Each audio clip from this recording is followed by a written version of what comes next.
Stress is a word that a lot of people use. Children use it, adults use it, and everyone seems to use that word stress so much. What is stress in itself? Does it have any effect on the body? And is there strategies of managing stress that you'll be able to handle it in the right way? Stay tuned and watch this video, and your lady Salome will show you what stress is all about, its effects on the body, and strategies of managing your stress.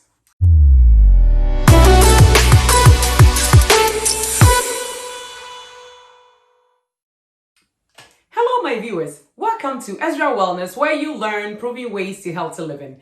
This is your lady Salome Admakun. I'm a nurse by profession. If you want to learn proven ways to healthy living, subscribe to my channel. And when you do, click on the notification bell so you don't miss out on any of my favorite videos. Today, I want to talk about a topic that is used a lot: stress. According to the American Psychological Association, the survey that they did in 2018 for people living in the United States, they realized that the stress level for people living in the United States is 4.9 on a scale of 1 to 10. And these stresses mainly was around employment and financial stress. So if the people in the United States have that amount of stress level, this was 2018, and now with the coronavirus and everything, I think it's even higher. And probably around the world, people feel stressed because of everything that is going on. But what is stress? Stress is the body's response to any change. And sometimes the stress that you feel could be good or it could be bad. When I kept reading, what I realized was that what really causes the stress is the loss of control. When you perceive that you have lost control or you have little control over a situation, then it makes your stress go up. Stress could be acute or chronic. Acute stresses are things like you're trying to meet a deadline for a paper for school, you feel a little stressed out, you feel a little tingling, that makes you work harder to finish it up. You're going to have public speaking, you get stressed out, it makes you prepare so that you will deliver better. So those stresses are good. But there are stresses that become bad. Let's say you have like a dysfunctional marriage. You have troubles in your relationship that you don't try to do anything about it and you deal with that stress all the time. Then over time, this chronic stress could have an effect on our health that would not be good for us. So what happens when we're stressed? This is what happens. When you feel stress, the body releases hormones. And these hormones are epinephrine, norepinephrine, and cortisol hormone. So what do these hormones do? They are released to raise your blood pressure, to raise your heart rate, and then also it sends glucose to your muscles, because normally it's called a fight and flight response. So when you experience a change, let's say someone is trying to catch you, try to run, you need all those responses on board so that you'll be able to run or defend yourself. So this is what happens when you're stressed. Blood pressure up, pulse is up, heart rate is up, respirations are higher. Once the body is doing that and sending glucose to the bigger muscles, it shut down things to the digestive system. Like your digestion will slow down, immune system will go down, because at that point, your body doesn't need to concentrate in that area, but it needs more energy to fight. So this effect goes on anytime that you feel stressed. So if you have something that keeps you in that stress mode all the time, that means you have higher levels of these hormones in your blood, and your heart rate is normally higher, your blood pressure is normally higher, and when it goes on for a long time, these are some of the effects on the body. For instance, for the brain, you could end up with headaches. And also, from headache, it could proceed that you feel some anxiety. Then you feel it will weigh you down to the point that you get depressed. You don't want to do anything, you withdraw from people. And this could come from stress. And over time, stress could also deprive you from sleep. Because the brain has so much to think about. The cortisol hormone is higher. There is no way you stay so much alert that you can't go to sleep. That is also one of the reasons, the effects of the stress on the brain. And sometimes, unfortunately, if you don't take care of it, it could push people to the extent that people do take their life when they feel so depressed in the brain. So stress could be that serious. Also, when you take the respiration, for instance, your lungs area, because your respiration go higher And if you keep going higher for a long time, you could get out of breath. That means you can't catch your breath because you're breathing too fast all the time. Your breathing becomes shallow. You can't get enough oxygen to your body and you get out of breath. And when you get that, it could lead to anxiety and then it could lead to panic attacks. And that is also not good for your health. And as I said before, because the blood supply is reduced from the digestive system, it could lead to digestive issues. Like you will not be able to digest your food properly. People have diarrhea. Some people end up with constipation. And then, or because of this, you are not absorbing your food right. So stress do not help our digestive system issues. Another thing that also happens with continuous or repeated stress is that your immune response go down because the body is not focused on fighting anything. It's focused on you running or away from the stressful situation. Because of that, your immune system go down. Also, what happened is that you could gain weight from excessive stress because when you're stressed out, your cortisol hormone is higher, your blood glucose is higher, and because of that, you tend to eat more. And then once you're eating more, you don't pick the right stuff. And at the end of the day, you end up with more weight on board and could lead to diseases like type 2, diabetes, and things like that. So that is why at Ezra Wellness, I'm making this video to help you become aware of these things so that you'll be able to manage your stress to get out of these diseases. So now, before we go to how you can manage your stress, I want us to talk about things that I want you to know about stress. 3 things. 1, that I want you to know that stress happens in the mind. So when you really talk about it, the mind is the most powerful organ in your body. What you're thinking in your mind or what you focus your mind on is what happens to the whole body. If you want to challenge me, think right now that you're sick. Before you know, within a few hours, you will start to shake as if there is something really wrong with you. And there is nothing. The good book, the Bible says in Proverbs chapter 23, verse 7, that as a man thinketh, so he is. So the way you are thinking, that is exactly how you will act it out, and that is exactly how you be. So stress happens in the mind. So once the thoughts start to come, you have to take charge there. And once you do, you'll be able to manage the rest of the body. Number 2, stress is individualistic. Everybody experiences stress, so you're not the only one going through it. But the difference is what might be stressful for you might not be stressful for me. So at the end of the day, you have to know your body and you have to know when the things are coming up that is stressful and how to handle them. And the third one I want to say is that stress is also when it happens, all the things that you do, either you eat, you drink, you smoke, it doesn't really affect the stress itself. So that is one thing I also want you to put at the back of your mind.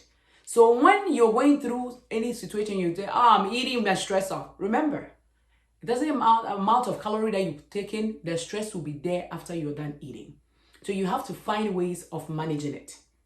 So now, let's move to how you could manage your stress.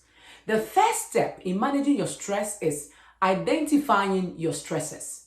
If you know what is stressing you out, you'll be able to manage it properly.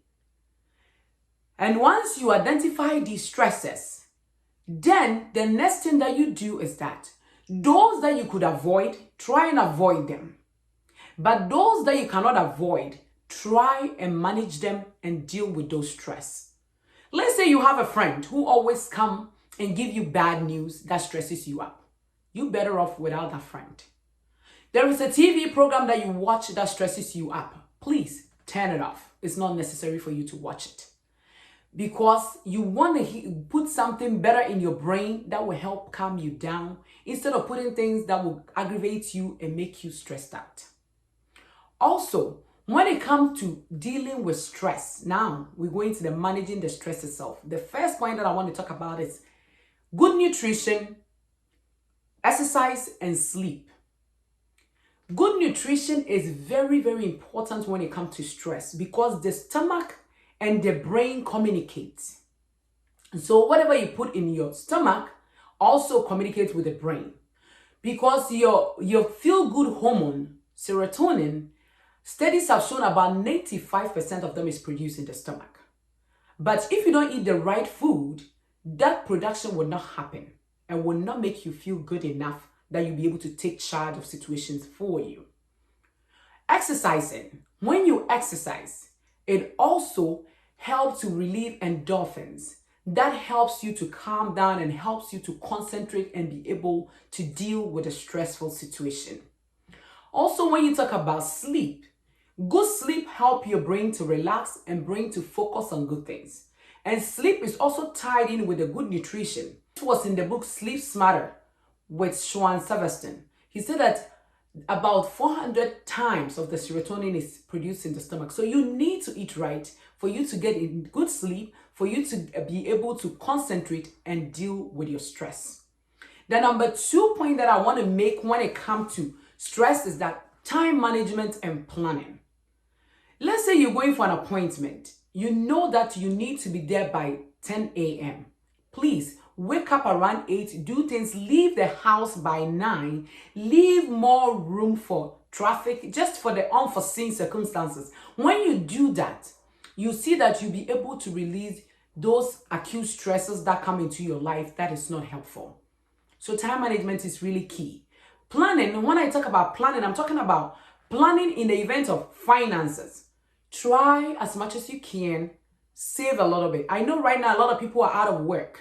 And I'm talking about this in an ideal circumstance. If nothing is going on, everything is going well, please try and plan ahead. Because remember, it's not always positive. Sometimes there is some negative. So when you plan, you put those things in there.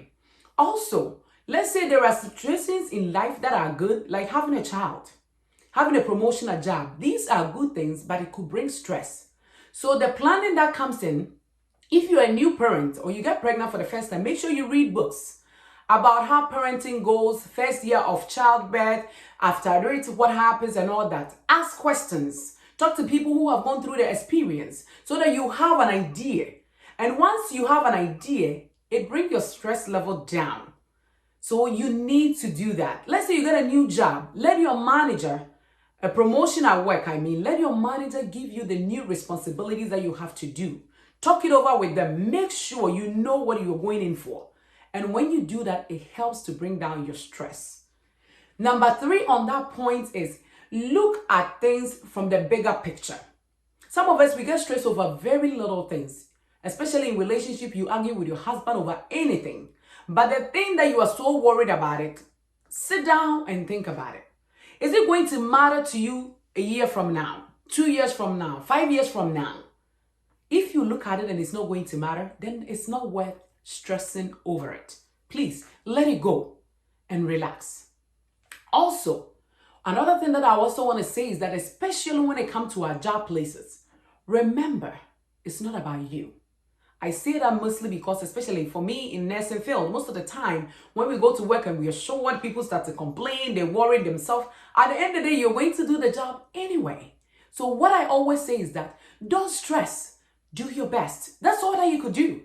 So at the end of the day, when you go in and you want to take control of things and you cannot take control, and that is what brings the stress. Remember, you are there for either 8 hours or 16 hours. You do your best and you go. It's about the job and it's not about you. So if you cannot get your way, just be quiet and do what you can and just keep it moving instead of you yapping and stressing over it and causing your body undue stress and all that. Also, when it comes to our lives, one thing that I wanted to say is that to reduce stress, you have to be thankful and grateful for your situation. Some of us, we bring ourselves undue stress because of the things that we want, that we haven't get, forgetting about what we have that other people don't have. Always look at the glass as half full instead of half empty. Some people really want to be in your situation where you are. They wish they are you. But you are also stretching to be other people, and because of that, you bring undue stress on yourself. It's not worth it. So, anytime you're stressed, remember these points. Is it worth it? 10 years from now, will it be worth it? After all, if it will not, then please just relax and take life very easy. And when you put these points into in effect, you see that you'll be able to manage your stress really well. And before I conclude, what I want to say is that you are responsible. That means you are responsible. It doesn't matter what is going on around you. You choose how to respond to it. You do choose how to respond to it. So anytime that you're feeling stress, take a minute, take a deep breath and think about it. Is it worth me stressing over this? Or if it's not, then you take care of it. If you use any of these strategies and it's not helping, especially when it comes to marital issues, you talk it over with your husband, you do all these things and it's not helping, please seek a counselor. Let somebody come in, help you manage it. If it's some family issues, if it's finance, things that you have to do, seek a professional. If you think that you're getting too overwhelmed with all these stress issues, talk to your doctor. I'm not saying go for medication, but talk to him, somebody that will be able to help listen to your things and help you to manage the stress. Thank you so much for your time and thank you for watching. Do you have any strategies of dealing with your stress? If you do, please give me a comment and let me know, and I'm going to add it to my list. If you're new to this channel, don't forget to subscribe, and when you do, click on the notification bell so you don't miss out on any of my favorite videos. Remember, this is Ezra Wellness, where you learn proven ways to healthy living. Thank you.